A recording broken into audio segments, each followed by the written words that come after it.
So you clicked on this video because you've been this guy before. Was it because you were an introvert? Was it because you were chopped? Or was it because you were a generally unlikable person? And if it was all of the above, boy do I have the video for you, because today we're going to be talking about the various aspects contributing to the agony of school dances, bro. Starting with number 1, the crippling pressure to get a date. Because as soon as it gets announced, your dumbass thinks that you and all your friends are going together. Just for your supposed day ones to turn around and give you the look and say, hey man, I'm going with somebody. And another says, hey man, I got my eyes on somebody too. And another one says, but you're good though, you have somebody. And you're like, of course I have somebody. Knowing that the last time a person of the opposite sex touched you, it was tag. And it was a cheese touch. And nobody wanted to touch you after that. But it doesn't matter anyways, bro. You're cooked. So number 2 is something that I like to call the fork in the road. Because you only have 2 outcomes.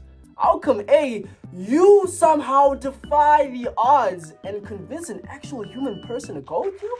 Or outcome B, you ask time after time and get rejected miserably each and every time. Let's bring out our first single guy. Come out. Okay.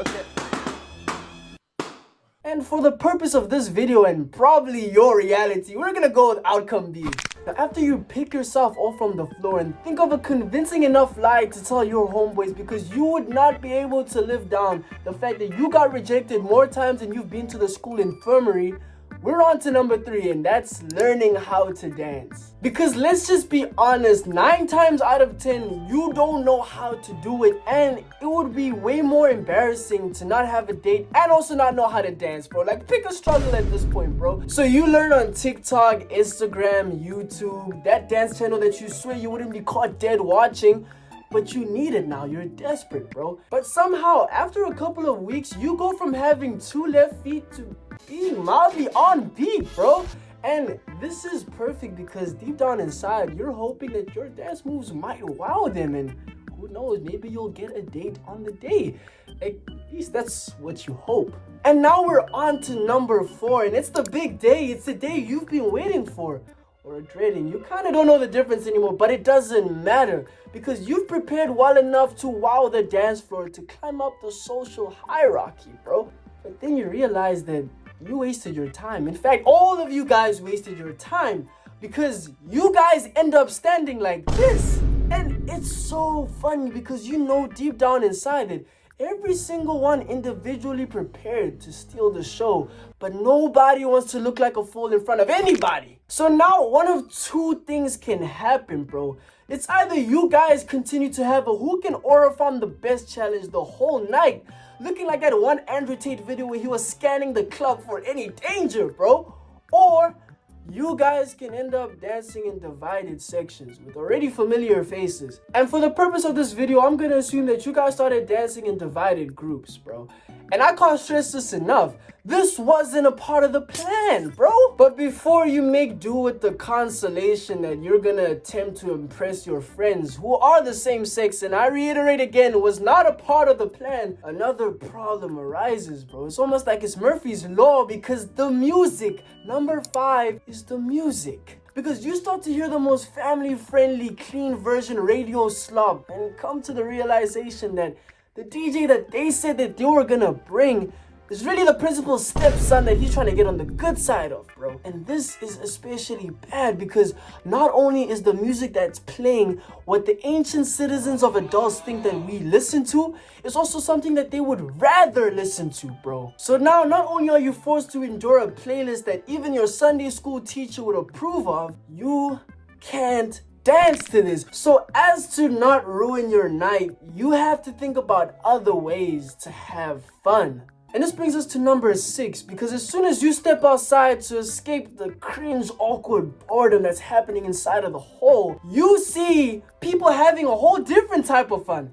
I'm talking about a type of fun that you can't even get into type of fun. And if you don't catch my drift, I'm talking about people getting low down, dirty, and freaky, bro. And not only are you repulsed by this because it is still a school, but this just makes you feel even lonelier. Because not only have you never been called freaky, just a freak, of nature, you know not to go to the bathroom. The bathroom is a no-go zone, bro, because you might witness what you're not even prepared to see.